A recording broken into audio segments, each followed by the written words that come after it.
حیدر اس شیر کو کہتے ہیں جو بار بار پلٹ کر کے حملہ کرتا، کبھی ہار نہیں مانتا، پچھاڑتا وہ۔ حیدر کرار علی کرم اللہ وجہہ الکریم اس مرحب کے پاس آئے اور اس جنگ کا پانسا اسی وقت پلٹا۔ تھوڑی ہی دیر کے بعد وہ غراتے ہوئے جیسی آیا، آپ نے اپنی تلوار سے اس کے سر پر مارا، جس کی وجہ سے اس کا سر دو ٹکڑے ہو کر زمین پر ہے۔ مرحب وہ یہودیوں کا رئیس سردار چند سانحات میں، چند لمحات میں زمین پر آیا۔ اس وقت پورے مسلمانوں نے نعرہ تکبیر بلند کی تھی۔ سب سے پہلا جو قتل بدر میں بھی ہوا تھا وہ حیدر کرار نے ہی فرمایا تھا، علی کرم اللہ وجہہ الکریم نے وہاں پر عبد ود کو مارا تھا۔ اور ہر جنگ میں میرے آقا صلی اللہ علیہ وسلم اپنا نائب بنا کر کے جسے بھیجتے ہیں۔ ہم سنی اس فضیلت کے قائل ہیں، ہم اس فضیلت کے قائل ہیں۔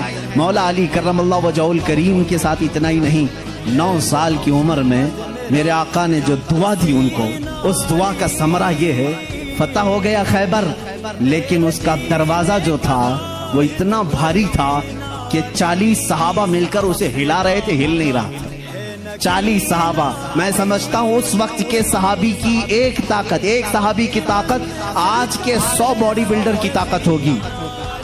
آج کے جو 100 باڈی بلڈر، ایک کچے باڈی بلڈر نہیں، جو اچھے باڈی بلڈر، ان کی 100 جوانوں کی طاقت کے برابر ایک صحابی کی طاقت ہوگی۔ اس زمانے کے 40 صحابہ خیبر کے پھاٹک کو ہلا رہے تھے، نہیں ہل رہا تھا۔ سبوں نے پھر یہی کہا، علی کو بلاؤ، علی کو بلاؤ۔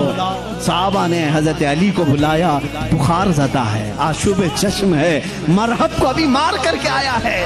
صحابہ نے کہا پھاٹک ہلتا نہیں۔ حضرت علی کرم اللہ وجہہ الکریم ایک ہاتھ میں علم پکڑے ہوئے تھے، ایک ہاتھ میں پرچم ہے، دوسرے ہاتھ سے آپ نے اس پھاٹک کو، اس دروازے کو دھکا دیا۔ صحابہ کہتے ہیں ہم نے دیکھا غیبی طاقت پتہ نہیں علی کے اندر کہاں سے آئی تھی، وہ ایک ہاتھ سے ہلا اور تقریباً 40 گز دور جا کر کے گرا۔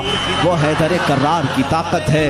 خیبر کے اس قلعے کو فتح کرنے میں یہ صحرا علی کے نام پر جاتا ہے، اسی لیے آج بھی ہم کہتے ہیں فاتح خیبر حیدر کرار۔ سنی اس فضیلت کے قائل ہیں، ہم تو کہتے ہیں لا فتح الا علی، لا سیف الا ذوالفقار، قوت پروردگار، قوت یزدان، شیر یزدان، قوت پروردگار، لا فتح الا علی، لا سیف الا ذوالفقار۔ یعنی ہم اس علی کو مانتے ہیں جس کے پاس قوت تھی تو وہ اللہ کی دی ہوئی قوت تھی۔